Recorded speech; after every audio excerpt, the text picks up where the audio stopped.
Hi, welcome to the Bachelor Breakdown, week 6, where we break down this week's most memorable Bachelor moments.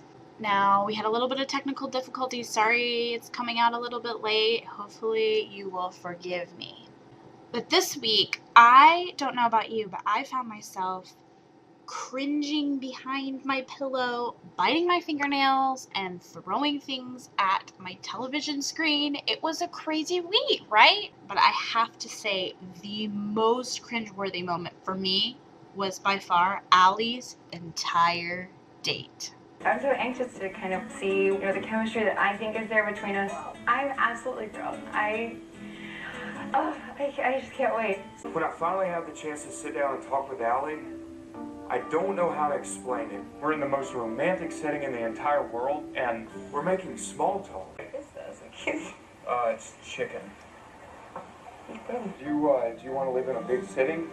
Not really. Like, they're cool to visit, but I don't know, everything in the big city is kind of inconvenient. It's kind of like you think you're a big shot because you live here, but like, you're not that special. This conversation with Allie, who is by all accounts an incredible woman, is going nowhere. I've been very clear about the fact that I'm looking for a wife, and I want that natural connection. Yeah, I definitely agree, and I want you to know that I feel as comfortable around you as I think I felt around anybody before.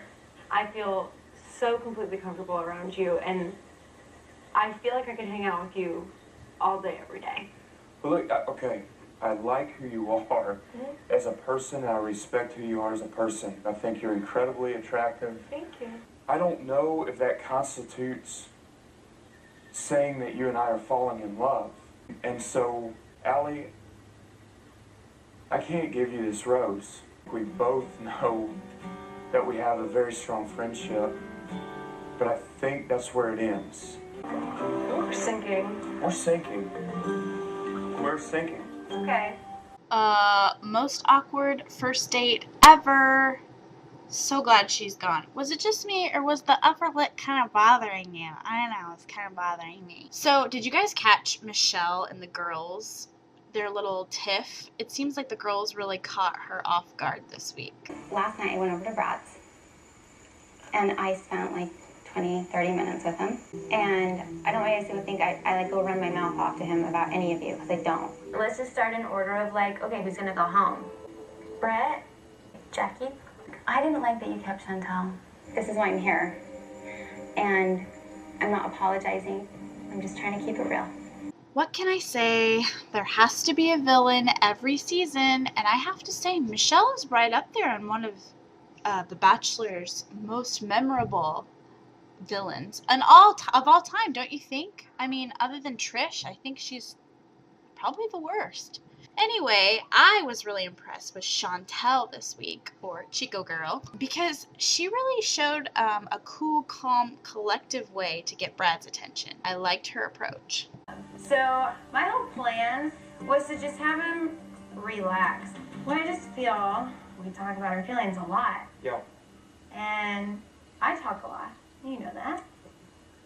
Have you ever played the silent game? You don't want to do that with me. You sure? You really don't. I think I could break you. I don't think so.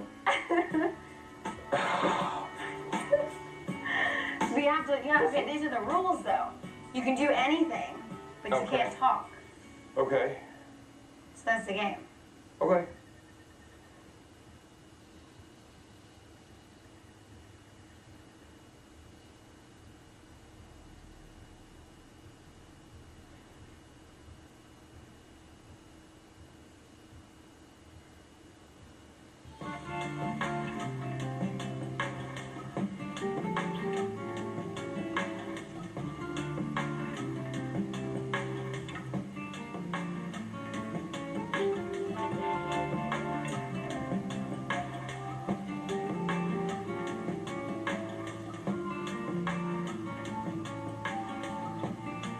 Okay, you win.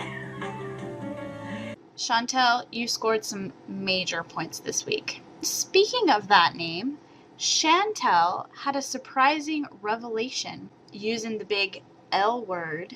When you watch this clip, I don't know if you've done it already, but check out Brad and how he reacts. I think it's very important that you know that, well, my feelings got, like, they grew a lot for you.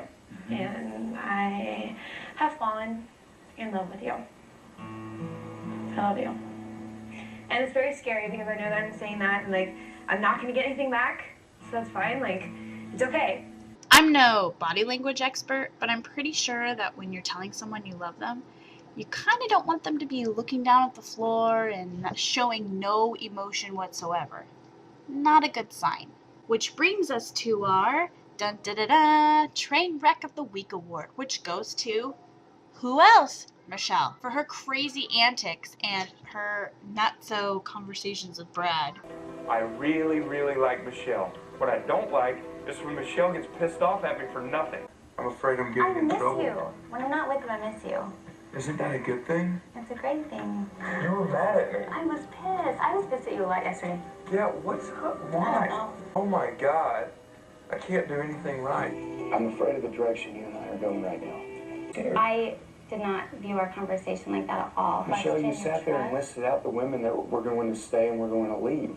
What makes you so confident that you know me well enough to make that statement, that you don't see me with these other women? I don't know if I'm crazy or if I'm not understanding the way that he, like, communicates. Why he kept her and gave her a rose, I just will never understand. I'm pretty sure the producers have a hand in it somehow. There was one good thing that came out of this week, and of course that would be my favorite, Emily. This week, Emily and Brad had sort of an interesting conversation where they dealt with some issues and some insecurities, but they worked it out so well, and I loved it. I think about you a lot. Yeah. Think good things about you. Yeah. Tell me how you feel, Em. Good or bad. I find myself really starting to like you, and that is, like, super scary. I do things in relationships that, like, kind of sabotage it. Like, guys that I really like, I run away from them the opposite way. Scares me a little bit to hear Emily say that she sabotages relationships. I mean, if Emily sabotages every good thing that comes along, yeah, I'm a little worried about that. I woke up the other morning feeling like the biggest idiot. Why? Just because of, like, a conversation at the pool, me telling you, oh yeah, I sabotage every relationship that I've ever been in. Why in the world would anybody want to hang out with me after that? Yeah, the other day scared me a little bit. So for me, like, to feel this vulnerable is scary, really scary. You Right. know, we all have insecurities, Sure. you know, and I think this just brings them all out. I'm here. I know. And so am I. Emily addressed my concerns before I could even ask her about them. You talk about two people being on the same page. I refuse to give up on Emily. She's worth the fight. If Brad doesn't choose her, he's crazy. I think she's going to go all the way. Now, I know what you're thinking because I bet you watched next week's preview. It did sort of look like they're going to have some problems with Emily having him meet her daughter, which, P.S., I totally would as well. But I think that they're just editing it different to grab your attention and make you want to watch it. What do you think? Well, that's it for this week. Sorry for the technical difficulties. Try to fix it next week. But until then, I want to know who you think is going to get the boot next week. I personally think it's going to be Britt. Not because I don't love her, because I think she's awesome. But she just doesn't have the connection with Brad that some of the other girls do. So you tell me who you think is going to get dropped, and I will see you next week.